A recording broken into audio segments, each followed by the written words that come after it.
What's going on, y'all? It's JD Pickell. Today on the Hard Count, what are some reasonable expectations for Oklahoma in 2022?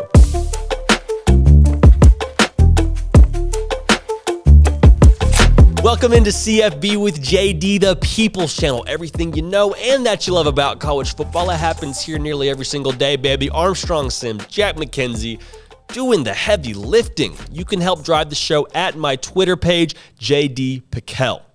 Now, Oklahoma has been under a lot of different, microscopes the last couple months because of all of the craziness that's gone on there.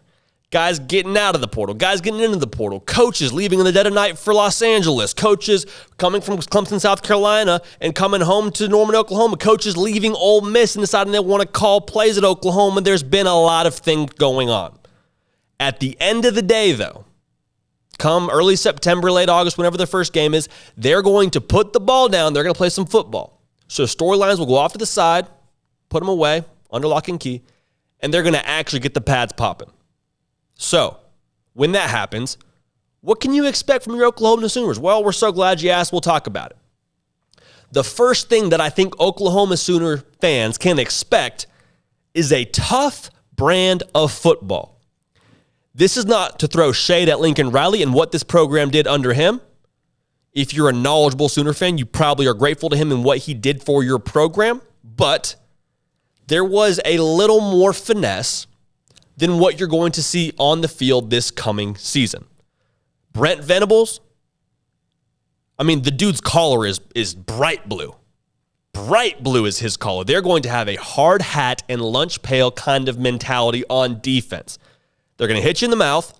If you've seen those clips of him on Twitter working with the linebackers, you should get juiced up. It's important to him for this team to have an edge to him, just like him. Now, in that same token, teams take on the persona of their head coach. Had a Big 12 head coach tell me, coordinators do the football, head coaches do the culture. If Brent Venables is taking care of your culture, you should feel really good. I'll leave that there. On the other side of the football, you got Jeff Lebby. Now, Jeff Lebby, for all of his reputation of we're going to score a lot of points, we're going to go fast, we're going to air it out. Well, yeah, they're going to throw the football around. They're going to have some explosive plays for sure, but the way that they do this schematically is going to allow their running backs to eat greedy, whoever it is. They're going to spread you out. They're going to make you thin at the second and third level of your defense, and when that happens and you break through the defensive line, you're going to get after it. You're going to pick up some yards on the ground. Now, what does that mean? When you pick up yards on the ground, you start to gain momentum. You get 2 yards here, 4 yards there, 8 yards there, 47-yard touchdown there.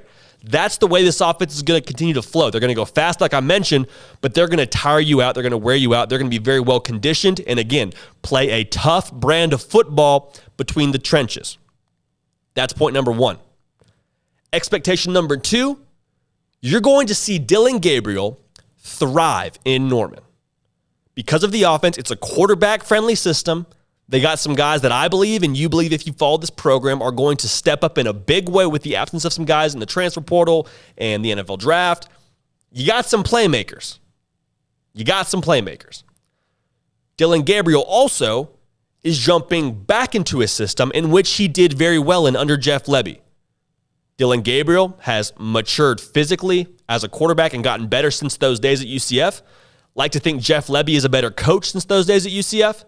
And we said it on a previous live stream. This is the biggest job for Jeff Lebby. I've settled on that. I know Ole Miss is an SEC job. I know it's a big deal. Oklahoma is Jeff Lebby's alma mater from an emotional standpoint, if nothing else. This is a big job for him that he takes personally.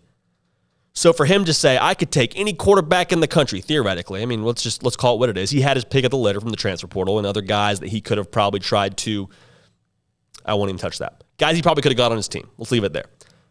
He got Dillon Gabriel, who was already committed to another Power 5 school, about to be chilling on the beach in Los Angeles, got him to come play for him because he says, that's the piece that I want. You're going to fit well here. I need you. You need me. Let's make some magic.